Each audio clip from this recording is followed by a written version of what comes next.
Que el Señor te bendiga en este día. Bienvenido a Estudiemos su Palabra. Hoy seguiremos con el tema la iglesia en el hogar o la iglesia en la casa.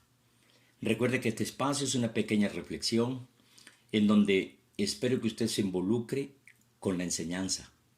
Quiero decir, que usted pueda reflexionar sobre la temática y que sea a la vez un crítico de la misma. Empecemos.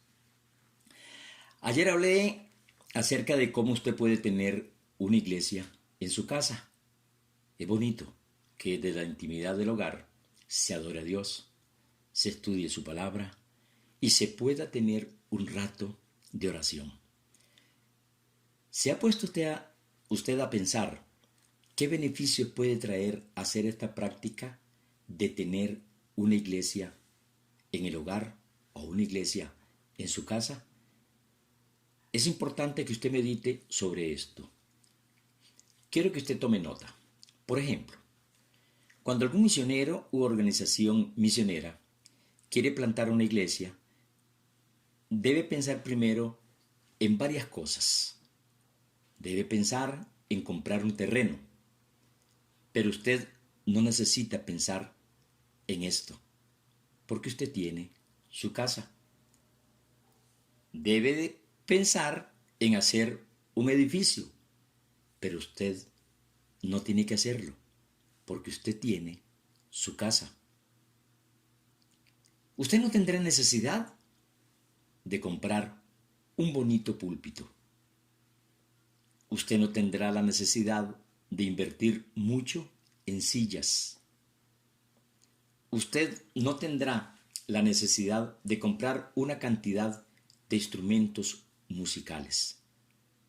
Tampoco tiene necesidad de comprar un rótulo o de pensar en cómo pagar mes a mes un salario a alguien que dirija su iglesia en la casa, es decir, un pastor, qué sé yo, ¿verdad?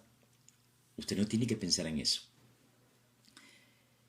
¿Se da cuenta de los beneficios que se obtiene entonces al tener una iglesia en su hogar? Es sabido que la iglesia del primer siglo se reunía en casas.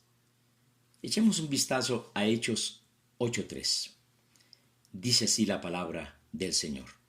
Entonces, Saulo asolaba la iglesia, entrando de casa en casa, arrastraba tanto a hombres como a mujeres y los entregaba en la cárcel. ¿Quién era Saulo? Saulo lo conocemos también por Pablo.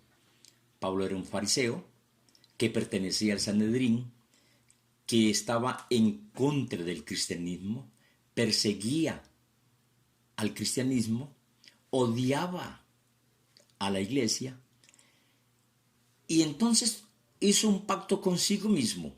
Se comprometió a asolar a la iglesia, es decir, a perseguir a la iglesia. Pero note lo que dice la Escritura, entrando de casa en casa. ¿Por qué Pablo no esperaba a esta gente que saliera del templo? Porque la iglesia no se reunía en el templo. Era el judaísmo el que lo hacía. ¿Por qué Pablo no esperaba a esta gente que saliera de la sinagoga? Porque los judíos eran los que se reunían en una sinagoga. Una sinagoga era un lugar pequeño que albergaba aproximadamente unas 10 familias.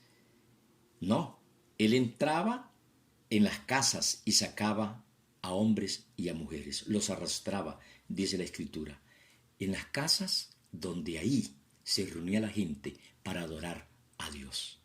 ¿Se da cuenta de cómo la iglesia del primer siglo se reunía en las casas? Es importante que usted tenga esto en cuenta. Ayer les hice un reto y le dije, ¿asume usted ese reto? Hoy se lo vuelvo a hacer. ¿Por qué no tener una iglesia en nuestra casa? Ya vimos o ya les hablé un poco de los beneficios que esto trae. ¿Por qué no hacerlo entonces? Le animo a que usted comience a tener una iglesia en su hogar. Que Dios le bendiga en este día. Le habló el pastor Guido Santamaría.